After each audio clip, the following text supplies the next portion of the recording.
In the name of Allah, the most beneficent, the most merciful. Assalamu alaikum. Welcome to Weekly Roundup. I am Fahim Abbas.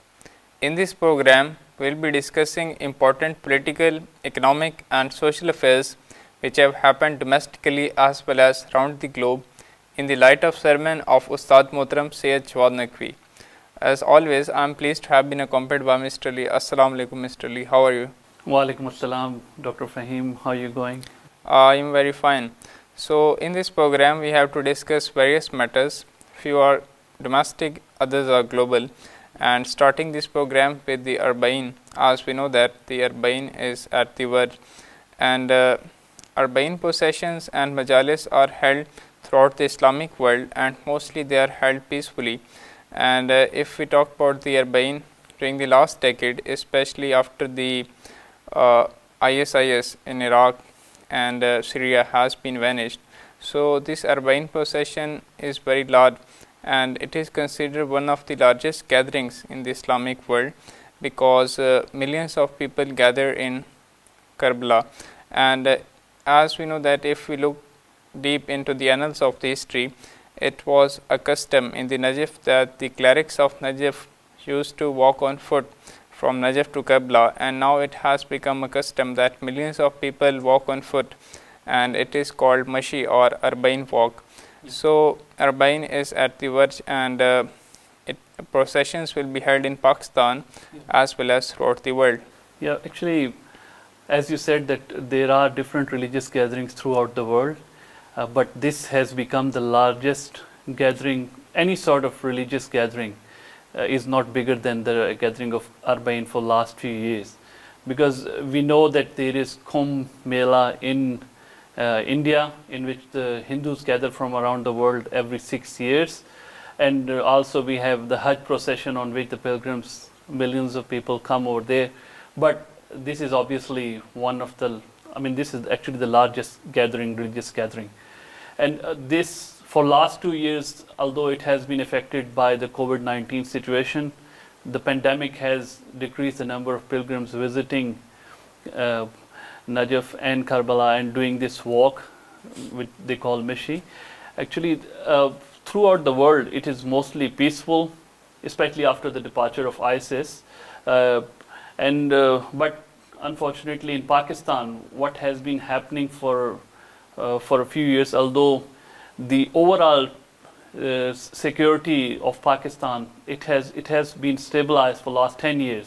The terrorist attacks and the suicide attacks are not as bad as it used to be like 10 years back, but always whenever the time of Muharram comes, or any sort of occasion which is linked to Shia Muslims, either it's Muharram or Arba'in, a sort of artificial environment is created by these terrorists and these so-called extremist factions, the banned factions which are banned on paper only, and they create such sort of hostile environment towards the Shia Muslims. And as you said, that they are already threatening to actually stop these processions. And also, yes, if we talk about these terrorist factions, yep, and if we talk about their past, they have unleashed various atrocities against the Shia Muslims in Pakistan, yep, and they had tried their best to stop and halt these processions, yep, but they have been unsuccessful.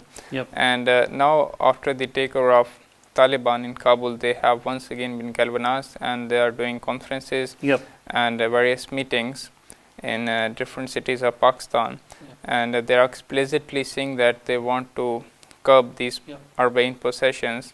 Yep. And but as if we're talking about the responsibility of government in this case, the role of government during the Muharram was very good, and mostly the law and order situation in Muharram was exceptional, except that one incident which took place in southern Punjab.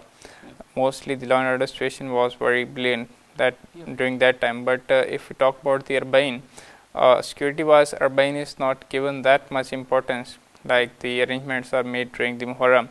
So solid arrangements need to be made, and these terrorist factions need to be halted. Yeah, and special committees, as you said, are formed normally at the time of Muharram, especially the first 10 days of Muharram, which include the representatives of different sects as well as the government officials. They are present in the committees to ensure peace and stability in the cities or towns. But on the Arbain, we are not seeing these sort of arrangements, although the threat is really clear.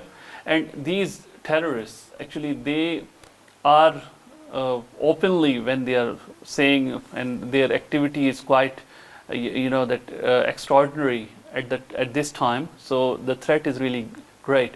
So this is the need of the time, that government really needs to play its role and stop these terrorists. And there are a lot of, actually, a couple of other factors too, including these terrorists. Actually, there is within the Shia Muslims, there are some personalities or some political organizations who are trying to use Azadari for their political purposes. And this is actually worsening the situation, because the thing is that when the people inside your sect, they are providing the opportunity to these opportunists or these terrorists by insulting the personalities of Islam or the opposite or the other sect, then these terrorists, they can justify their killings and their bloodshed in that way.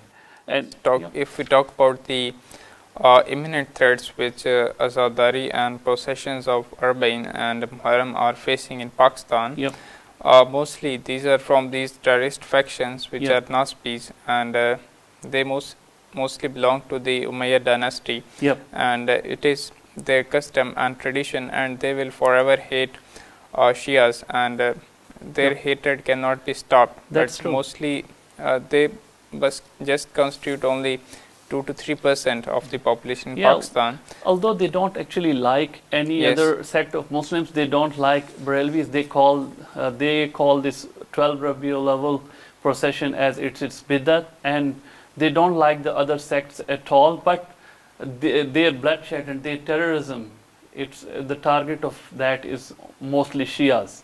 And we see the Rabiul level processions. We see even Christmas. It's celebrated in Pakistan without any issues or anything. And these factions also participate in celebrating Christmas. True, and Christmas and Holi and Diwali and stuff like that. It's everyone is free to do anything. But these terrorists, they create this artificial sort of environment, hostile environment, which is actually this is the wish of their ancestors too, that to stop or halt Azadari. But history has proved that because Azadars are doing it with purified heart and they are doing it with khulus, then that's why no one has been able to stop it. But it is the need of the time too, that the Azadars, they should kick out these political opportunists too from these their political factions are presenting imminent threat to the Azadari and possessions, because on the one side they don't play any sort of role in possessions and majalis, and they don't spend a penny even on organizing Azadari or anything. They just come on the stage and they address those gatherings, and then they show the establishment and other institutions that these are our people and these are vote bank. That's true. And they just want to cash these Azadari and Arbain possessions. So they want to politicize these Azadari and Arbain possessions. That's true. And they are actually telling the public that we have spoken to government and we have done so and so for Azadars and for Maktab Tashayyo. But on the ground we see their activity is just zero. And what they tell government is that all these people who have gathered around us, they're actually here due to us, and we are controlling them. But actually the government is really smart too. They know their actually worth too, and that's why they are not getting enough representation in the cabinet or something. I mean, they are not entertained in that way. And the third faction, which is another threat for the Azadari and Arbain possession, is the professional speakers, the traders, which mostly address these hundreds of thousands of people who have gathered on the name of Imam Hussain and Islam. And if we talk about, it is a sort of business for them. They have made this Azadari and possessions and majalis as a trade, and during the first Yep. 10 days they have earned millions of rupees, Yep. and some of these trade even in dollars because Yep. of the That's true, deteriorating because price of of the fluctuation of Pakistani rupees. Yep, because when they do the agreement, they sign the agreement in so and so rupees, and because they are doing it a month or so before it. So if the price of that rupees fluctuate, then they'll go in loss, and they are not ready to decrease even a little bit of amount of actually addressing the nation. So they have got zero love for Imam Hussain alayhi salam. They've got no sort of hulus or whatsoever, and they're for actually selling this hatred and sectarianism and this insult. They are also creating such sort of environment, and unfortunately Johla or the general public who don't have that much sort of awareness, they are buying these sort of speakers, and this is actually creating an environment and giving the impression that which actually shows, or which actually justifies these terrorists who are causing this bloodshed. Yes, general public can play the role because, but mostly, if we talk about these sort of problems which occur during these Arbaeen and Muharram, it is called fitna, and as Imam Ali alayhi salam have told the general public not to give milk and not to give the right to these sort of fitnas, but general public is mostly indulge in both the cases during the era of fitna. So general public has to become aware, and if we talk about those three groups who can stop these three groups like terrorist factions and professional speakers and political factions, these can include government. First of all, it is the first and fourth responsibility of the government to tackle these terrorist factions, but mostly, as according to the Constitution of Pakistan, these terrorist factions are banned and they cannot do their gathering, but they are explicitly gathering in hotels in Karachi and other major cities of Pakistan, and government is just seeing them. Government have got their own reasons there, because they have got their own interests. They are actually their priority is there to safeguard their own interests actually, and from now onwards, as you're saying, that they are preparing for the next elections, and these politicians, either they are in the government or in the opposition, they know that these terrorists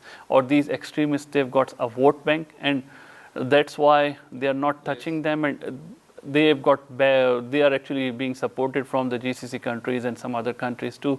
And there are some because of these reasons, we shouldn't expect much from the government, because on the ground what we see is that these terrorists, they are not only getting they are not only allowed to operate freely, but they are actually being supported by some government officials. They are present in the cabinets and they are allowed to participate in politics. Media is giving, not even like only giving coverage to them, they are actually spreading their clips, and on social media you'll see a lot of videos which are viral, which are only spreading hatred. So what is PTA doing? What is the government doing? Why are they not stopping these sort of videos? And because government have got their own interests. That's and as it is being said that there are no permanent foes and there are no permanent friends. That's true. In the relations, it is your interest. So where your interest goes, you can make one other faction friend or foes. And the other faction that can play their role are religious clerics or ulmas. But mostly they are not playing their role because they are fearful of these terrorist factions and also of general public. Because they've got khashiyatun nas. I mean, it means that when you're afraid of people, then you can't actually tell them the word of truth, and you can't tell them what is haq and what is nahaq. Actually, this is the reason. And ulama have also got some other interests too, that actually if they'll talk against these professional speakers and if they will talk against these terrorists, actually there is a sort of danger that their personality would be harmed too, because it will come under attack from the supporters of either the terrorists or these so-called professionals because most of the ulama, they know the reason of the terrorism and also the situation getting worse in Pakistan. The low level of that knowledge in the public. They are aware of it, and they are aware that these political or these sort of political ulama, they are exploiting the general public, but most of the ulama, we see them quiet too. And yes, general public can play their role in the time of fitna if they don't provide milk to the fitna, and or they provide right to the fitna. But first they have to be aware. And now the question is, who can provide the awareness to general public, because these clerics and similarly the government is involved in these sort of fitnas, and so if general public become aware, they can halt these sort of fitnas during the era of Arba'in and also during Muharram. Like these ulama or these the general public should have the courage, like Hazrat Abu Zar. In the history, it is actually narrated that he used to actually recite a verse of Holy Quran in which Allah subhanahu wa ta'ala has criticized actually the people who are collecting gold and actually making a lot of money and keeping a lot of money with them.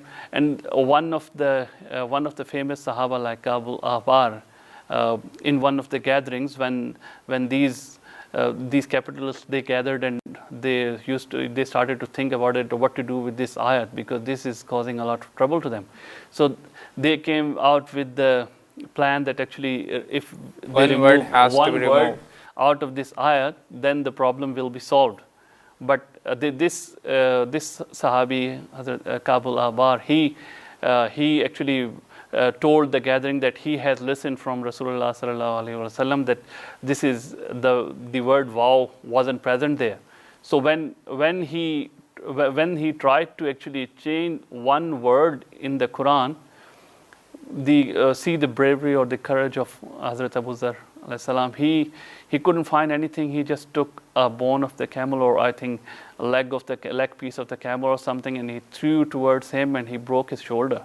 So that's the type of attitude we need from general public. If they are aware, that's really good. And when they are aware, they should be brave enough to stop. They should show some courage. Yeah, that's it. And they can also play their role on the social media. That's true. You don't have too much courage on the social media, because if you just comment under these sort of sectarian videos, which are spreading sectarian violence and hatred against any sector, though it may be Naspis or either they are Khalis. That's true. And if general public just comment under these sort of videos, then it can have its actions and effects. That's true. And general public as well as ulama and the government, they all need to play their role. If we summarize this debate, actually we have talked about these Arba'in possessions, which is at the verge, and mostly there are three imminent threats to the Azadari as well as Arba'in possessions, and it is from terrorist factions, also from the professional speakers and those who are trying to politicize the Azadari and Arba'in. And these can be halted by the government if it plays its role, and similarly from the religious clerics, and general public can also play their role if they just become aware and they show some courage. Well, further moving on, since this PTI government has come into power, various controversial bills have been presented in the various provincial as well as the central assemblies of Pakistan, and which include domestic violence bills, which was a sort of try to just dismantle and distort the family system within the Pakistan. Like these were the hidden perspective of that sort of bill. And now the government has presented the bill of, they have just made forced conversion of religion illegal before the age of 18. But it is unprecedented bill because it includes only non-Muslims. If non-Muslims are converted to, if any non-Muslim want to embrace Islam before the age of 18, it will be considered forced conversion. But if any Muslim before the age of 18 he just deviates from the Islam, it will not be considered the forced conversion. So it just shows that they are implementing on the Western agenda. Actually, I mean, they are saying yes to every sort of demand which is coming from FATF or IMF, and this is happening in Islamic Republic of Pakistan. That if as we see our new generation, some of them, they are becoming mulhid. There is no sort of law or anything to stop them from becoming mulhid or converting to the other religion before the age of 18. But in Islamic Republic of Pakistan, if someone wants to change their religion and adopt the right path before the age of 18, I mean, it's called illegal and he will be punished for that. I mean, yes, if anyone want to embrace Islam voluntarily and after studying, yeah, it will also be considered illegal yeah, and will be considered forced conversion yeah, to Islam. and although we see that in one of the videos which got viral on the social media, one person, where he was present in one of the police stations in Haripur or Haripur Hazara, he was being forced by a group of people, the extremists. That guy, he was a Shia, but they were forcing him to convert to that extremist brand of Sunni Islam and embrace Islam, and yes, they made him recite all the 6 kalamas, and they made him actually curse the Shia Muslims, and they did that. There is no legislation or whatsoever to stop that, and all was this on the gunpoint. That's right. It was on the gunpoint, and some other professional speakers, like some these political leaders. In one of the gatherings, video got really viral on social media that he asked. I mean, one young man got up during the majlis and he said that I want to become Shia, and he actually recited. He helped him to recite the Shia Kalma. But when after the majlis, the family members of that boy who apparently converted on social media to Shia Islam, they told that he was already Shia. So yes, this sort of dramas are going on. Government is not doing any sort of legislation or any sort of implementation of any actions or anything to curb this. But I mean, this is all being done on the pressure of international organizations, IMF and FATF. Similarly, interesting news from the National Assembly of Pakistan is that the Committee of National Assembly has actually rejected a bill, and this bill was presented by the non-Muslim member of the National Assembly, and it was about the banning wine in Islamic Republic of Pakistan. But as we know that the majority in the National Assembly are Muslims, and they have rejected this bill, and they have said that it should not be banned in the Islamic Republic of Pakistan. Yeah, although it's if we see the books of different religions, it's banned in most of the religions, but in Islam, obviously, we know that it's contraindicated, and it's also strange, and it's just insane to see these because Muslim the Prime Minister of Pakistan has been trying very hard for the Riyasat-e-Madina, for the establishment of Riyasat-e-Madina. That's what it is actually. So what that's we see on ridiculous. ground. And that's what they are trying to actually do, and they are trying to please the international establishment and the international organizations by doing these sort of silly things, and this is just ridiculous. And other interesting news is that the New Zealand cricket team, which has toured Pakistan almost after a decade, because in 2009 an attack was carried on the Sri Lankan cricket team, and since then the international cricket in Pakistan almost was not being played for almost a decade, and various B categories team have toured Pakistan, and now this A category team of New Zealand has actually toured Pakistan, and they were present in Pakistan, and they were indulged in training sessions also. But embarrassing news for the Pakistan is that New Zealand cricket team just withdrew from the tour just a few minutes before the match was about to start, and they said that there are certain security threats which their team is facing, so they have withdrawn. And similarly, following their suit, England cricket team, which was tour Pakistan after New Zealand, they have also withdrawn from this tour. So it is really embarrassing for Pakistan cricket and for the Pakistan, because like New Zealand cricket team was given the security of the heads of state, and Yeah. they again It is, pulled out. yeah, this news is in the headline, and actually, rather than actually mourning on the time of Arba'in and all, because of on Imam Hussain, actually Pakistani nation is shedding tears on the cancellation of this tour. So the thing is that actually when Pakistani team visited New Zealand not long ago, they were quarantined for more than 20 days, and there were certain fines imposed on them because of breaking the rules of quarantine and stuff, and the players were not allowed to go Yes, outside. they were quarantined even Yeah. more than 14 days, Yeah, like that's right. 24 That's days. right. Yeah, and but when they came here, as you said, that they did get a great protocol, and the government actually abandoned this isolation protocol or quarantine protocol. They were allowed to come here, and they were in high profile. They were provided high profile security, but on just a fake email from somewhere or some sort of like They pulled out at the yeah, last moment. Yeah, pulled out at the last moment, and they came with this.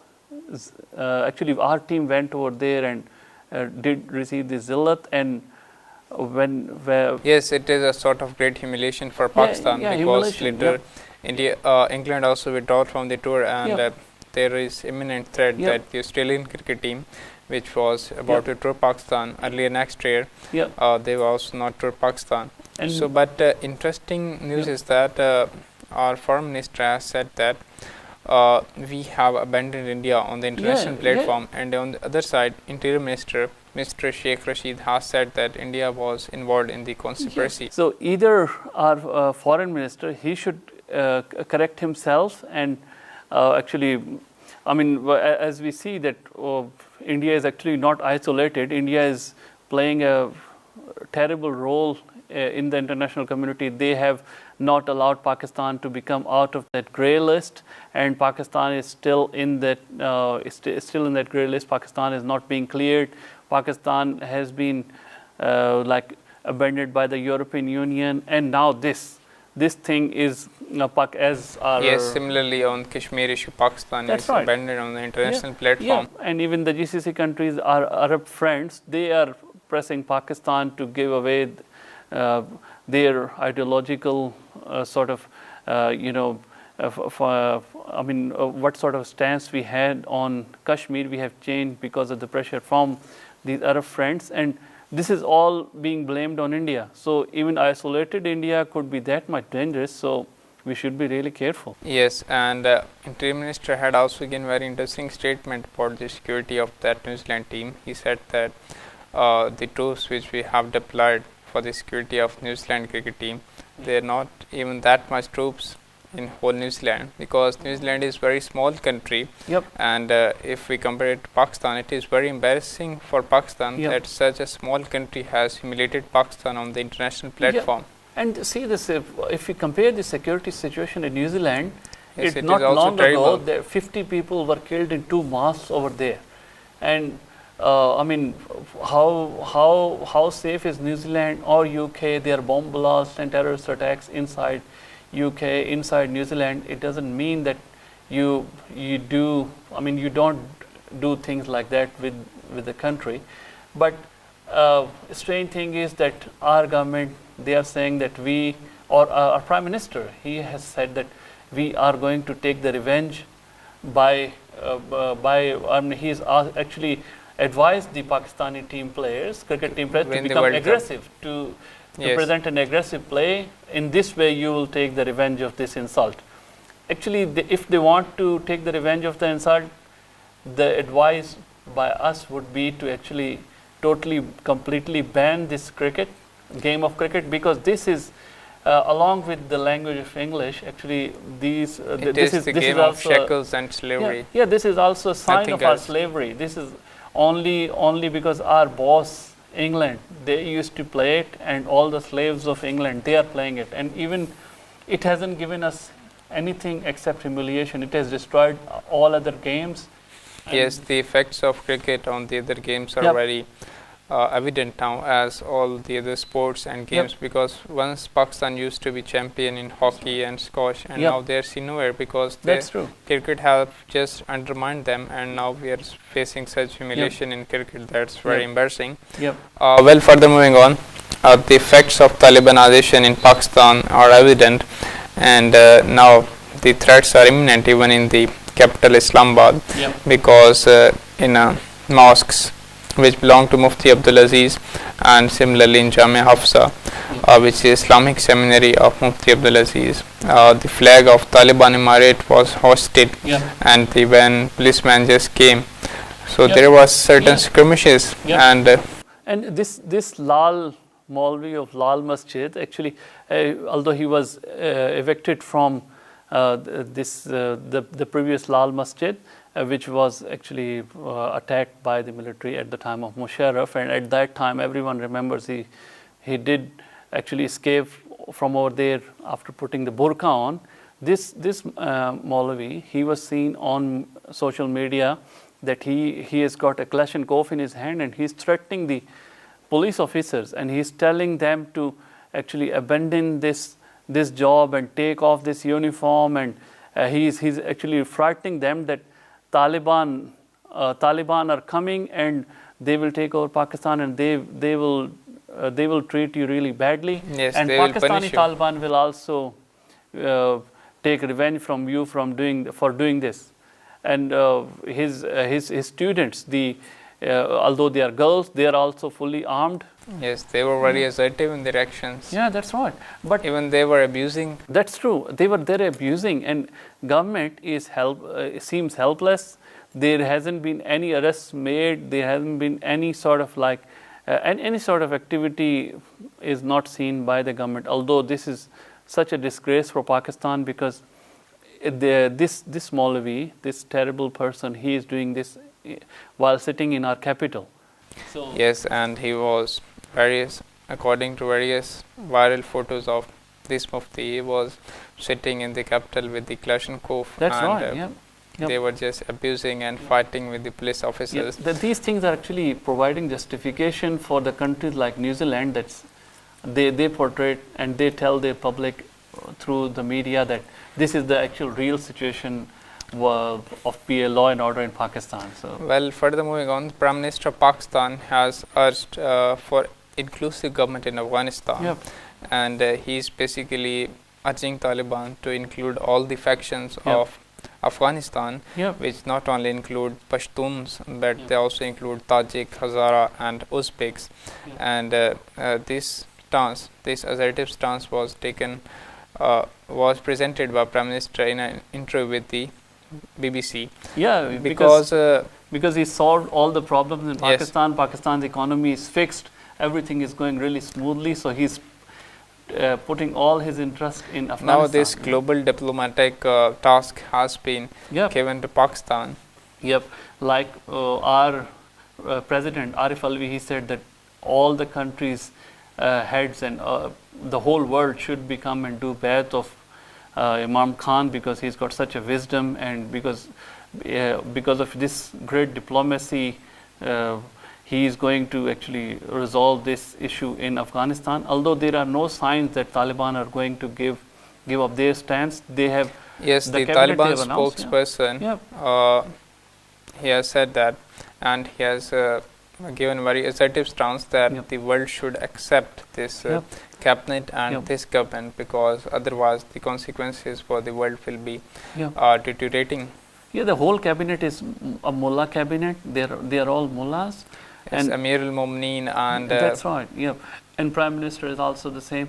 And there are some other news coming from Afghanistan that of some infighting going on. Yes, there has been there are certain speculations of the rift within the Taliban, because and there are speculations that there has been fight in the Haqqani group and Mullah Ghani brother. Mullah Ghani brother, who is actually the face of Taliban, and he did all the negotiations in Doha, and he was really famous on media, but surprisingly he hasn't got any position in the government.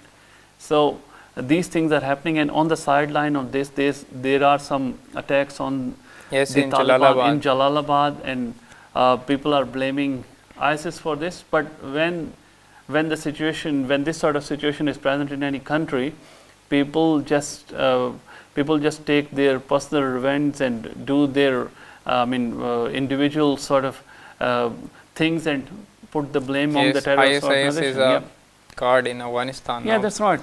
Anyone wants to carry out these terrorist attacks, and they can easily label ISIS.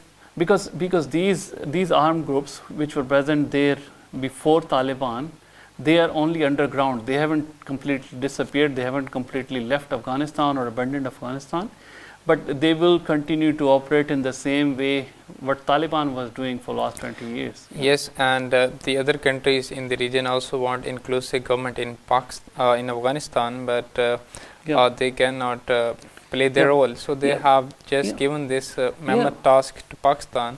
Pakistan could have simply should have refused. Pakistan could have simply said that, we don't have any influence on Taliban, as they were saying in the time of the previous government. Ghani regime. Ghani regime. They were saying that when Afghanistan and the international community, they were blaming Pakistan for supporting Taliban.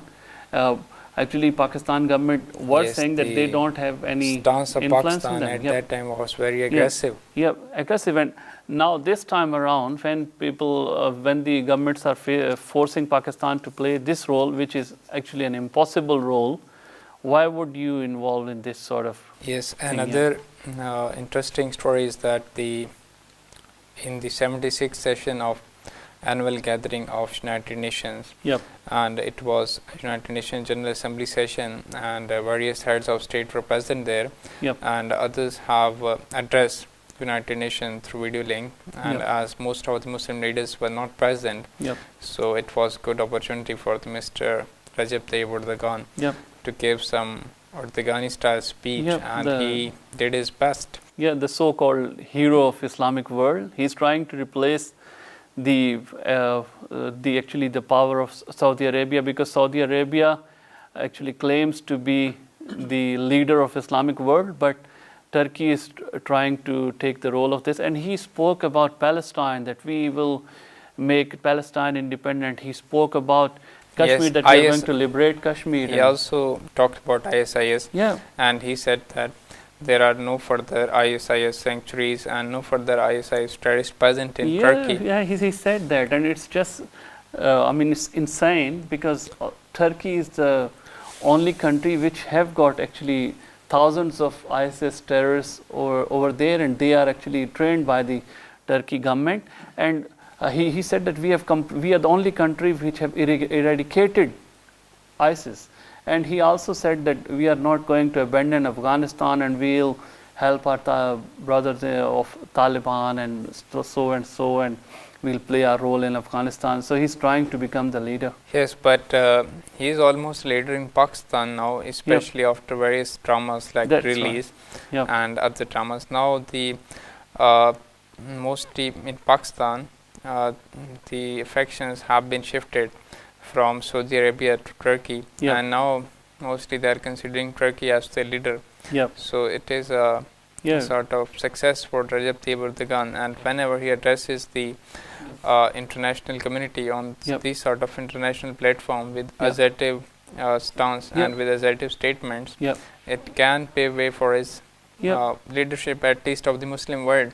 Although he talks really good, and his speeches are fantastic, but on ground, when we see he has got the best relations with Israel, he's going really good. His stances are very interesting if you follow him. If he goes to Iran, he will say that I am revolutionary and we want revolutionary government, and I am against the Arabs. And whenever he will go to Arab states, he will curse Iran, and whenever he will go to America, then he will talk about the American president, and he will say that the system in America is one of the best, and when he will return to his own country, then he will threaten Americans. He adjusts his stance according to the conditions or the environment, and he's good at this. Yes, well, further moving on, Israelis, due to the imminent threat from Iran, and it is very unprecedented that they are so fearful that now they are building underground city Yep. in United Arab Emirates because Yep. of the deal of UAE with Israel, especially after the normalization of relations.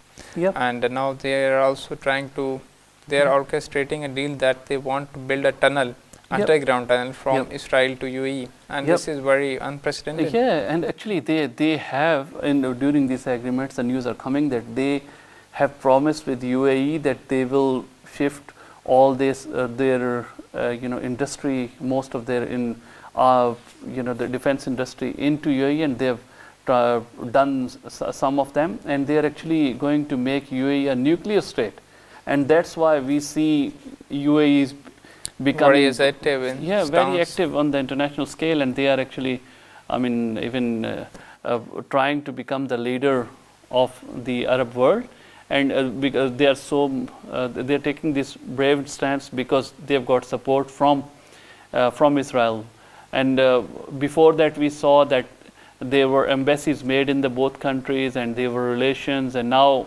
this thing.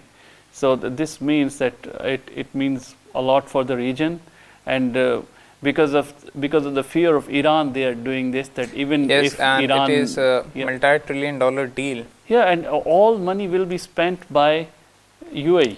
So, I mean, it's good for Israel, obviously, and Yes. and they think that it will save them from the missiles of Iran if they have a war at some stage. Well, these were certain news which we have discussed, and now we pray for, because as we know that Arbain is at Tibet, and there are certain imminent threat to these Arbain possessions from the terrorist faction. So government, religious clerics, and also general public have to play their own role, and we pray for the safety and also law and order situation in Pakistan and also in Afghanistan and throughout the Muslim world. So we'll keep in touch with you in the next week. Till then, it's goodbye.